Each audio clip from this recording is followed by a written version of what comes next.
السلام علیکم ورحمۃ اللہ وبرکاتہ۔ محترم ناظرین، استقبال ہے آپ کا ہمارے قصوہ آفیشیل یوٹیوب چینل میں۔ امید کرتے ہیں آپ بخیر ہوں گے۔ اللہ آپ تمام کو خیر و عافیت سے رکھے۔ آج ہم جو بات پر گفتگو کرنے جا رہے ہیں، جو بات لے کر حاضر ہوئی ہے، وہ ہے نوجوانوں کے لیے خصوصی طور پر۔ وہ کیا ہے؟ ہمارے نوجوان کہ آج کل بہت شکایت ہوتی ہے احتلام کا بار بار ہونا، احتلام کا کثرت سے ہونا، منی کا خارج ہونا۔ تو اس کے خارج ہونے کے، اس کے نکلنے کی کئی وجوہات ہیں، جن میں سے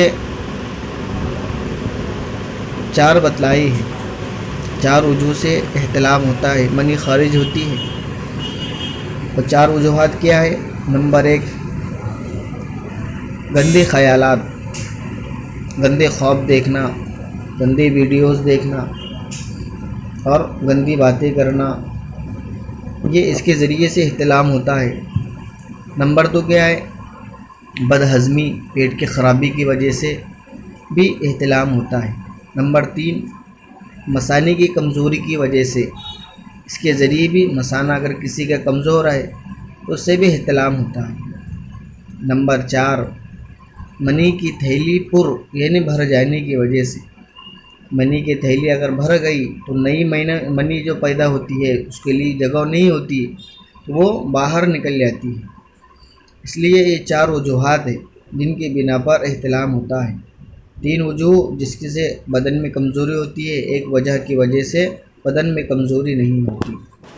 3 وجہ تو جس کی وجہ سے احتلام ہوا تو کمزوری پیدا ہوتی ہے گندے خیالات کی وجہ سے، اور بد ہضمی قبض کی وجہ سے، پیٹ کی پریشانی، پیٹ کی بیماری کی وجہ سے۔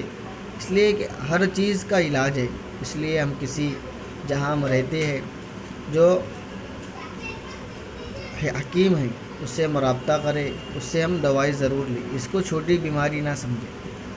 اس لیے ہمارے لیے ضروری ہے کہ ہم پیٹ کا علاج جلد سے جلد کریں، اور گندے ویڈیو، گندے خیالات سے، بری صحبت بیٹھنے سے، اٹھنے سے، اس سے پرہیز کریں۔ تیسری چیز، مثانے کی کمزوری، اس سے بھی ہم بچیں تاکہ احتلام نہ ہو۔ اور چوتھی جو وجوہ ہے، منی کی تھیلی پر ہو جانے کی وجہ سے، یا اگر ہوتی بھی ہے تو اس سے بدن میں کمزوری نہیں ہوتی ہے۔ اوپر کی جو 3 وجوہات ہیں اس سے بدن لاغر ہوتا ہے اور منی خارج ہوتی ہے۔ شادی کے بعد آدمی پچھتاتا ہے۔ اس لیے محترم، یہ 4 وجوہات ہیں۔ ہم آپ سے ریکویسٹ کریں گے، درخواست کریں گے، آپ ہمارے چینل کو سبسکرائب کریں۔ ہم آپ سے ریکویسٹ کرتے ہیں کہ آپ ہمارے چینل کو سبسکرائب کریں، ہمت افزائی کریں اور کمنٹ کرنا نہ بھولیں۔ جو آپ کی رائے ہے، جو آپ مشورہ دینا چاہتے ہیں یا آپ مشورہ لینا چاہتے ہیں تو ضرور کمنٹ کریں اور لائک کریں۔ والسلام علیکم ورحمۃ اللہ وبرکاتہ۔